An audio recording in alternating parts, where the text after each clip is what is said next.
So warrants, and I'll get into exactly what those are, but warrants are very common in ESOP transactions. Effectively, warrants are stock. Warrants really are the ability to buy stock at a future date, future time, for a future value. We set the price of that warrant, it's called the strike price. We set that at the time of transaction. And then in that warrant, we govern when that warrant can be monetized and for what value. Typically, the strike price is set at a very low value up front. The reason for that is because we've borrowed money, either from the seller or from a bank, in order to really move forward on the ESOP transaction. We issue the warrants immediately post-transaction, and we have a very low strike price as a result. That warrant is then based on the fair market value of the company at a future date and time. Sometimes it's 5 years from now, 7 years, 10 years. Sometimes it's whenever the transaction debt has been repaid.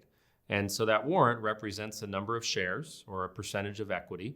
And then I'm able to monetize that warrant and create a second bite at the apple, as you mentioned.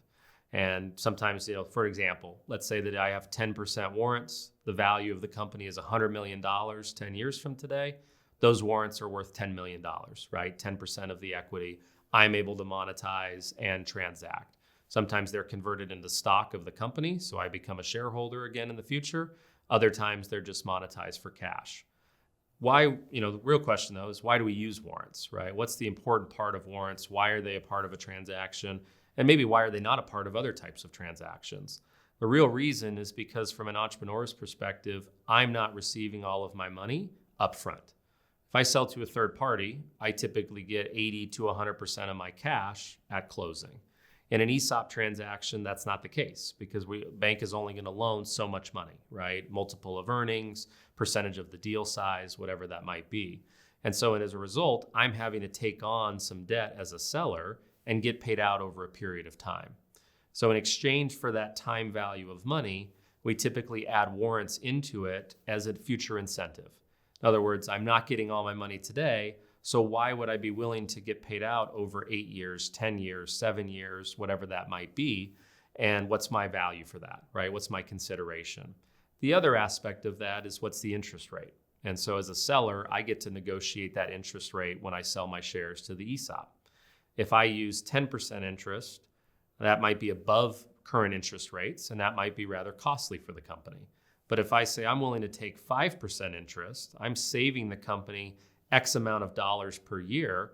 In exchange, I want a higher warrant pool to get a second bite at the apple. We typically like to use warrants also when we have clients or shareholders that are not leaving the company immediately after the transaction, right? It almost creates an incentive plan to say, not only am I going to get my money back over time, but I also have this carrot that's out there at the end of the day. But it's not guaranteed, right? The risk of it is that it's based on the fair market value of the company at that future date and time. So yes, it all looks great if we grow at 10% a year thereafter and the value of the company has grown, but you have the risk that it doesn't grow, right?